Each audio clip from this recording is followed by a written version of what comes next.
যে আশ্রয় কেন্দ্রে আশ্রয় নিচ্ছে তাদের বাসায় আসছি। এরা 50% আশ্রয় কেন্দ্রে জায়গা পাইছে আর 50% জায়গা পায় না।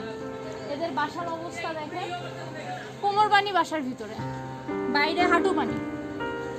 এখন এদের যে খাবার পানি টিউবওয়েল ডুবে গেছে, প্লাস হচ্ছে ওয়াশরুম, মানে পয় নিষ্কাশন ব্যবস্থাও নাই। এখানে কোনো সুস্বাস্থ্য মেনটেন করার মতো কোনো পজিশন নাই। অ্যান্ড এদের সবার হেল্প দরকার। কুশিয়ারা নদী না আঙ্কেল? এটা কুশিয়ারা নদীর পানি এখান থেকে এদিকে সরাসরি চলে আসছে বাড়ির ভিতরে, পানি বাড়তে বাড়তে। এদের সাহায্য দরকার।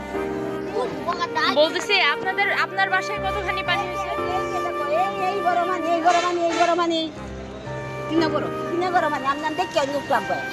আচ্ছা, আপনাদের এখানে কোনো প্রকার সাহায্য আসে না? আপনাদের তো সাহায্য লাগবে। আচ্ছা, এখানে তো থাকতে অনেক সমস্যা হচ্ছে। জিনিসপত্র নষ্ট হয়নি? চকির উপর তুলে রাখছেন সব? কারো কোনো ক্ষয়ক্ষতি হয়নি? মানে কেউ কোনোভাবে আহত হয়েছে বা বিদ্যুতে লাগছে এরকম কিছু হয়নি? আলহামদুলিল্লাহ। তাহলে আপনাদের তো তাড়াতাড়ি সাহায্য দরকার।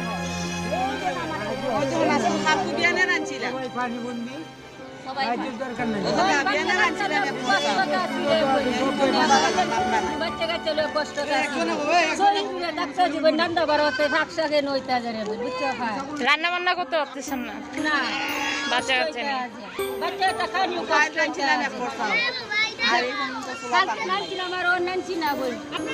কালকে রান্না করছেন, এখন পর্যন্ত আর রান্না করেননি?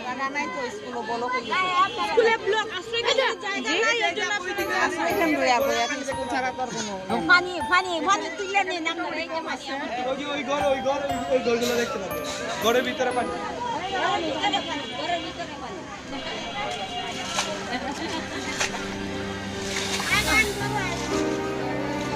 দাঁড়ান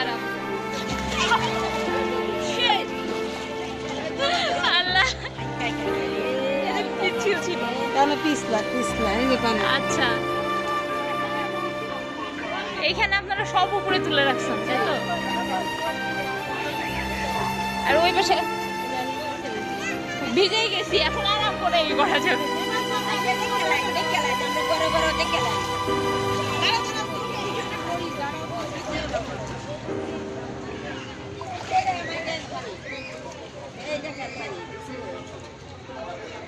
আপনাদের তো সিলিন্ডারও উপরে তুলে রাখছেন।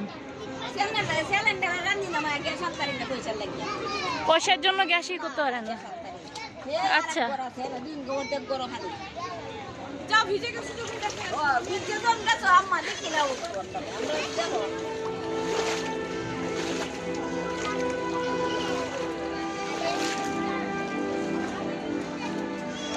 আপনাদের বাড়িতে পানি ঢুকেনি? আচ্ছা, ওই পাশে যে পানি ঢুকছে, ঢুকবো না? আচ্ছা, এটা রান্নাঘর ডুবে গেছে। তাহলে রান্না করতেছেন কোথায়? রান্না কি সবাই একসাথে করতেছেন নাকি আলাদা আলাদাই করতেছেন? আচ্ছা, রান্না করতেছেন কোথায়? আপনাদের তো রান্না করতে এই যে আচ্ছা, হ্যাঁ, খাইতেছি 2 দিন ধরে। এটা আমার ঘর, এটা আমার ছেলের ঘর, এটা আমার ছেলের ঘর। আচ্ছা, এই ঘরটা খালি তারা ঘর আছে উপরে, তারা উপরে গেছে, তারা এই ঘরটা হয়ে গেছে উপরে বলতে কি ওই যে ইয়েতে এরা কি সবাই হচ্ছে ওই যে আশ্রয় কেন্দ্রে চলে গেছে? এই যে থাকে, এই যে করে, ও আচ্ছা, এইখানে উঠে গেছে। আচ্ছা আচ্ছা, 2টা বাড়ি আরি, তার এই গরু হাত নিচে ওটা হে মানুষ উপরে ওঠে। আচ্ছা, থ্যাংক ইউ। আপনার অবস্থা দেখতেছেন, এখানকার সবার অবস্থা। আমি ভিজে গেছি। এখানে পানির অবস্থা খুবই খারাপ অ্যান্ড সবার সাহায্য দরকার। সবার রান্না বান্না কেউ করতে পারতেছে না, সবার চুলা সব ডুবে গেছে। টেন্টের উপরে বা অন্য কোনো জায়গায় রান্না করতেছে, কোনোভাবে জীবনযাপন করতেছে। একবেলা রান্না করে 2 দিন খাওয়া হচ্ছে। তো মানবতার খাতিরে আপনাদের কাছ থেকে সাহায্য প্রার্থনা করছি। সিলেটের মানুষের জন্য সাহায্য দিন। আমাদের বিকাশ নাম্বার, রকেট নাম্বার সব দেওয়া আছে। আমাদের অর্গানাইজেশন থেকে আমরা সর্বোচ্চ চেষ্টা করতেছি। আপনারাও প্লিজ আমাদের পাশে থাকুন।